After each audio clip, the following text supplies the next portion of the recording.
John Lusk here of Lusk Archery Adventures. Serious testing, successful hunting. Today I'm going to be testing another cool two-blade single bevel broadhead by Sawtooth Outdoors, and that is the A2. Now I tested this a while ago, but I'm going to do another test on it using my 2022 regimen.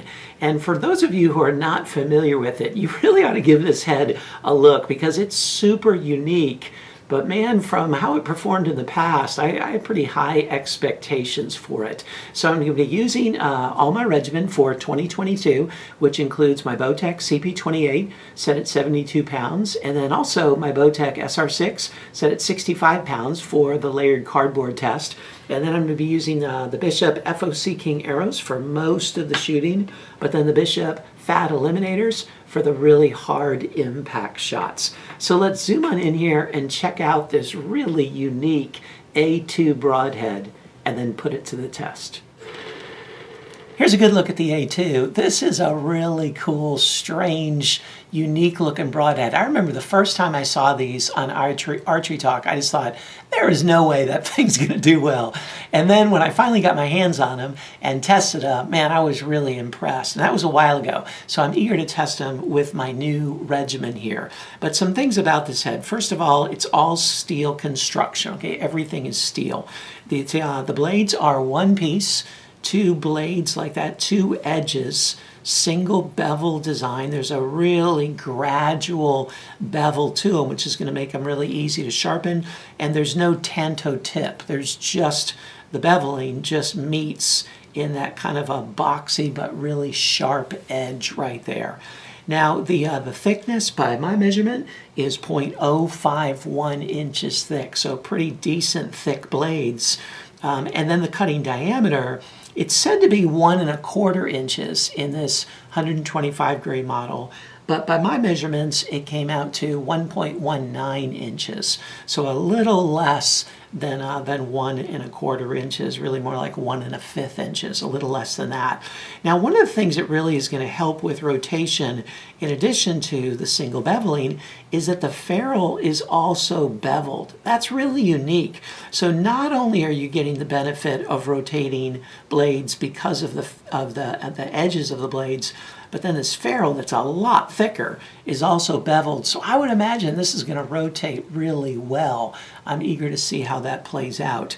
So you'll notice the most interesting thing about it is the overall length of the blades compared to the width. The overall length this way, by my measurement, is 0.64 inches. And again, this way, 1.19 inches. So it's almost half as tall as it is wide. Now you hear a lot of people say that the best penetrating broadheads are ones where they're 3 times as long as they are wide. I don't believe that at all, okay? That's not been my experience. I found that the shorter a broadhead is, all other things equal, the less resistance there's gonna be to penetration, less blade friction, the better it's going to penetrate, at least in all the mediums that I've tested, and the better the flight, because the same principle holds true with flight. There's less resistance, less friction with less surface area, and it's going to fly really well. So I would imagine this head is going to penetrate well, and it's going to fly well, but I'm eager to test it out and see if that is in fact the way it works out. So let's check out this A2.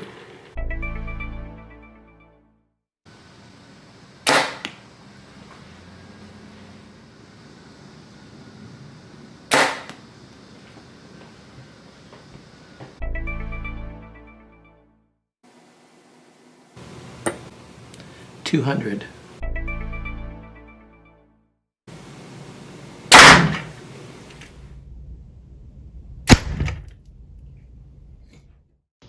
It penetrated 8¾ inches.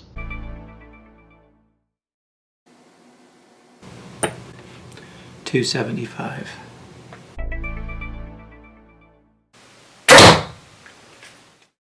It penetrated through 71 layers.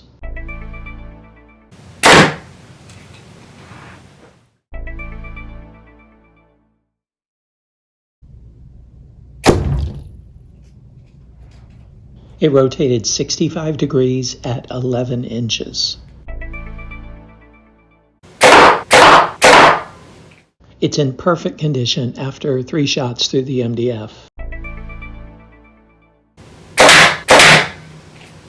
Here's the head after going through the steel plate 2 times, and I wanted to show it here just to show, 1, that it spins really well, and then 2, you can make out a little bit of edge chatter there on each of the edges. It didn't really come out from just a picture. It's not a significant amount, can easily be sharpened away, but it did get a little bit of edge chatter there, do that gradual bevel. And then here you can see the nice holes that it makes. It's just a classic S-cut of a good single bevel head.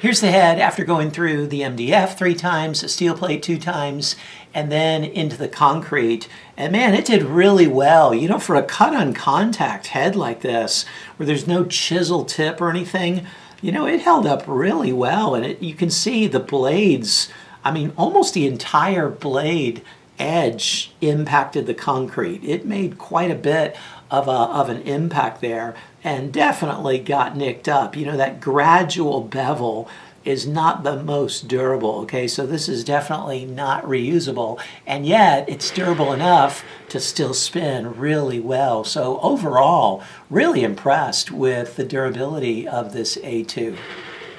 So what'd you think of the A2?